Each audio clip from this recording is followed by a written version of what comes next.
তা যে stay rule জারি করা হয়েছে,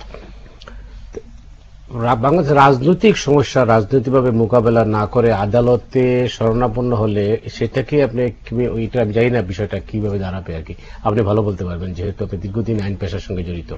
জি, আইনের ছাত্র হিসেবে আমরা যখন পড়াশোনা করেছি, যেটাকে রিট বলা হয়, যেটার ভিত্তিতে আজকে একটা রুল জারি করা হলো, এটা খুব প্রথমেই আমরা যে প্রিন্সিপালটা শেখানো হয়েছে আমাদেরকে, যে আপনি রাস্তার রাজনীতিতে যে বিষয় আপনি সমাধান করতে পারছেন না সেটা কোর্টে নিয়ে আসা যাবে না। অথচ খুব দুঃখজনক যে বিগত বছরগুলোতে আমাদের সমস্ত রাস্তার দুর্ভোগগুলোকে আদালতের ঘাড়ে এনে মীমাংসা করা হচ্ছে।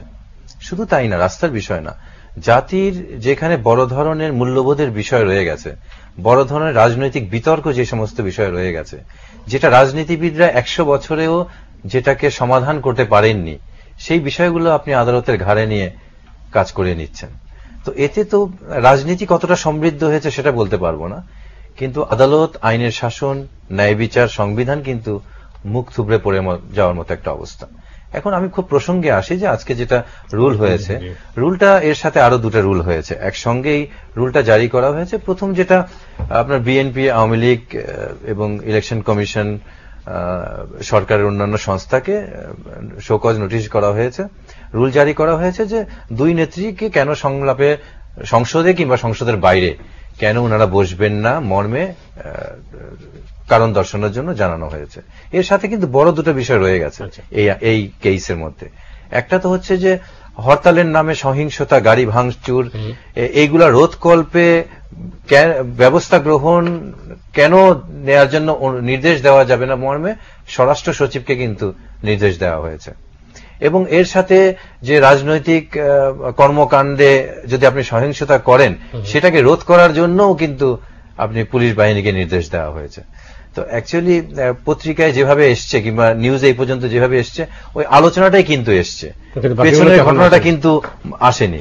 তো পেছনের ঘটনা তো মারাত্মক ঘটনা, যে আপনি রাজনীতির কর্মকাণ্ডকে আইন দিয়ে যদি সীমাবদ্ধ করে ফেলতে চান, তাহলে এটা তো আমি তো মনে করি যে এই ধরনের আইনের ছক সবারই থাকা উচিত।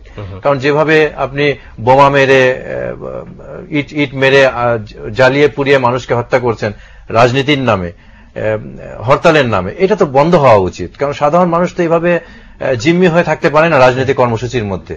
কিন্তু এটাকে যদি আপনি আইনের আওতায় নিয়ে আসেন, রাজনীতির বাইরে এটাকে ট্যাকেল না দিয়ে, এবং সুপ্রিম কোর্টের ঘাড়ে যদি বন্দুক রেখে কাজটা করতে চান, তাহলে এই যে আন্দোলনের এই প্রক্রিয়াটা যদি বাধাগ্রস্ত হয়, তাহলে মানুষ কিন্তু বিকল্প পন্থা বের করবে। এবং আমাদের রাজনীতিতে বিকল্প পন্থা সবসময় খারাপ হয়, সবসময় ভয়ঙ্কর হয়।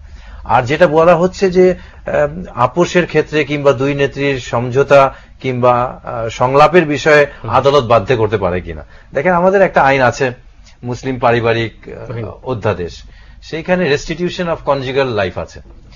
এটার বাংলা হচ্ছে যে দাম্পত্য জীবন পুনরুদ্ধারের মামলা।